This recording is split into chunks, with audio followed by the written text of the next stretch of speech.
New Year's Eve. Brandon, my boyfriend of 3 years, invited me home to meet his parents. At dinner he drugged my wine. Skylar, the gangsters. They'll chop my hands off if I don't pay up. I had no way out, I had to give you to him. Don't blame me. Blame your luck. You look just like his crush. It's win-win. I pay my debts, you get a wealthy life. Drugged and dazed, I was delivered by his family to gates I knew too well. The home of my uncle Victor Thorne. Victor had always doted on Mom and me. The year my father laid a hand on her, Victor had him shipped to a remote African mine before sunset.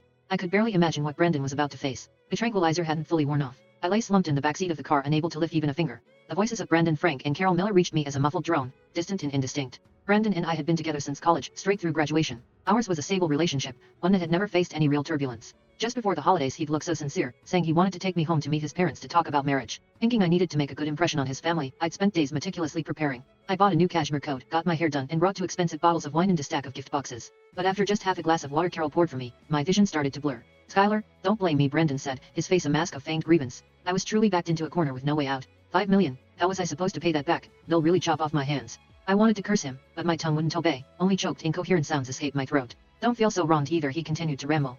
Mr. Thorne's place isn't some bad situation. He just likes your type. You'll live a life of luxury with him. Isn't that better than being with me? I'm doing this for both of our sakes. A win-win, get it? Win-win? You win my ass. The car sped through the darkness, the scenery outside the window a blur. I struggled to focus my eyes, trying to make out our direction, until the car slowly decelerated, finally pulling up to a massive, intricately carved iron gate. This place, this gate, this estate. My heart leapt. My hazy mind felt like it had been doused with ice water, clearing slightly in an instant. No way. It couldn't be. Brandon and his mom dragged me out of the car, one on each side, practically pulling me across the front lawn of the estate. My cashmere coat was disheveled and torn, my heels were long gone.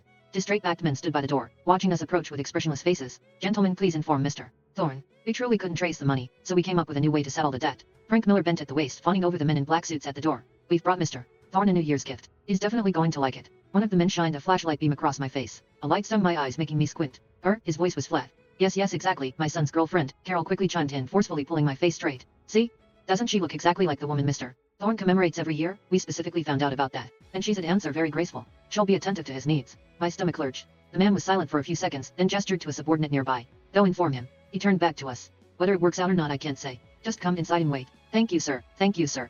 Thank you, Brandon nodded profusely, bowing repeatedly as he dragged me towards the main house. By the time I was pulled into the parlor on the first floor, my legs had given out. I collapsed onto the cold floor.